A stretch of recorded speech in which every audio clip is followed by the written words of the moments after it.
Lord's Path to Planar Conquest Chapter 17, Production of Equipment. Blackbeard led Sartre into the small room at the back. Take out a teapot and pour Sartre a glass of wine. Don't be surprised why wine is poured out of the teapot. All you need to know is that in the dwarves, you will definitely not find drinks other than wine.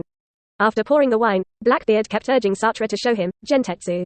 Seeing this, Sartre took out Sio's scepter from the Lord's space. As soon as he saw the scepter, Blackbeard's eyes began to light up. He forcibly suppressed the urge to force it from Sartre's hands, rubbing his hands together. Can you show it to me?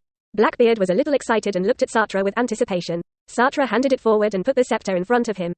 Blackbeard took the scepter with both hands and kept stroking it. Those eyes were like stroking his lover's smooth skin, focused and addicted. This look gave Most of the chills and goosebumps all over his body. Finally, Most couldn't bear it any longer. You *** fellow, I'm sick to death. Just ask you a question, if you can recast it. If not, we'll replace it. This questioning sentence made Kurobe turn back from his fantasy. Most, you bastard, who doesn't know my Blackbeard hammer skills? There is no equipment that I can't build. Then he turned his head to Sartre and said, Lord, are you sure you want to recast this piece of equipment? From my hundreds of years of experience, this scepter that exudes divine power and carries the aura of the plane's origin is probably a certain god. Face the *** king equipment. This sentence moved Sartre's expression slightly. It seemed that the dwarf that Most introduced had some real skills. Even just a few strokes and a sense of the breath can accurately tell the origin of this piece of equipment. Most was even more surprised. At first, he just thought that Sartre had invaded the interior of a *** plane. However, the equipment of the *** king in front of him let him know and let him understand that Sartre had already captured the plane of gods. Sartre said to Blackbeard, yes, I need a staff equipment. The properties of this staff are not suitable for me. Blackbeard kept stroking the scepter with both hands. Then he said to Sartre, this piece of God King equipment must have been in such a perfect state after thousands of years of continuous use of divine power to nurture it. Its level has reached the perfect level of equipment. If it is recast, there is a high probability that it will be relegated, so it's a pity. P.S. Void plane equipment levels are divided into secondary, spiritual, perfect, legendary, epic and legendary. Perfect level equipment, let alone a sublord like Most, even many star level lords do not have perfect level equipment. Blackbeard's eyes were full of regret. As a blacksmith, the last thing I want to see is a perfect work destroyed, let alone that it will be destroyed in my own hands. Then, do you have any way to solve the problem of level drop? If you can't, just recast it like this. No matter how good the equipment is, it is useless if it is not suitable for you. Blackbeard looked at the scepter and thought for a while. My lord, I don't know your name yet. My name is Sutter. Oh, it turned out to be Lord Sartre. I have an idea, and I don't know if the lord agrees. Blackbeard spoke to Sartre with his bearded face. What do you think? Sartre looked at Blackbeard with some doubts. That's right, Lord Sartre, I have a way. I can keep the equipment from being degraded with a high probability. I can modify this equipment without destroying the structure of the scepter, make the scepter fit your attributes. But I have a request. What's the requirement? Sartre certainly hoped to get the best equipment. I can transform it for you for free without receiving a plain crystal, but I hope that when the equipment is transformed, my name will be engraved on it. Blackbeard's face turned a little red. This kind of request was too much in his opinion. I just transformed the internal attributes, but I want to engrave the name on this perfect equipment. You must know that generally only the equipment forged by yourself has the right to engrave a name. To engrave a name on a piece of perfect equipment is something that many fire dwarfs cannot do in their entire lives.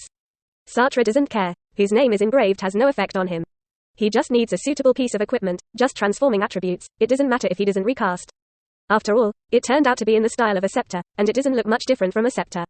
There is no problem with this. You can engrave your own name, but you have to make sure that the modification will not degrade the equipment. Kurobe patted his bald head and laughed happily. That laughter, it felt like the roof was about to collapse. Don't worry, I will do my best to engrave the name on this perfect equipment. I have all the materials needed to transform the properties. You can put the scepter with me and come over to get it in 2 days. Seeing this, Sartre thought about it. Boss Blackbeard, can you let me watch the transformation process? Sartre's words changed Kurobe's excited expression immediately. You don't believe me, you have to supervise me. You can rest assured that I will never embezzle your equipment. Seeing that the Blackbeard in front of him misunderstood his meaning, Sartre explained. You misunderstood, I just want to observe the forging process. I have always been interested in alchemy and forging, and I never had the opportunity to study before.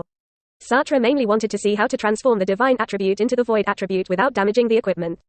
Sartre still has a lot of divine materials, and he intends to use it in the production of puppets. However, many divine materials are difficult to be compatible with other materials of the void plane. The fire dwarf in front of him thought for a moment and then agreed.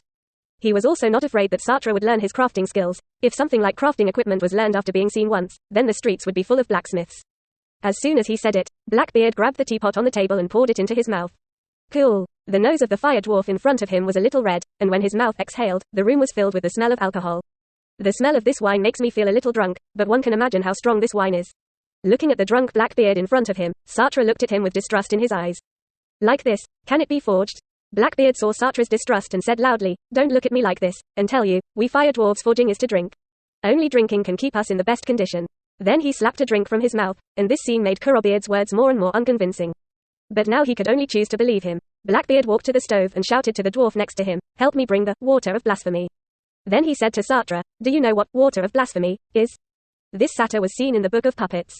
The water of blasphemy is actually the saliva of the void creature, foul earth beast.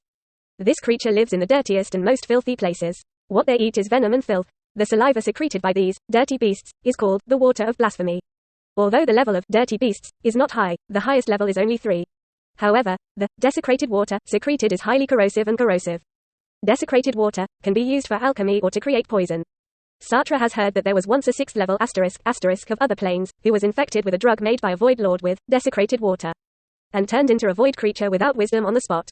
But dirty beasts are too rare, and they have been arrested by the void lords. As a result, the dirty beast is now almost extinct. Unexpectedly, this inconspicuous little shop in front of me actually has such precious materials.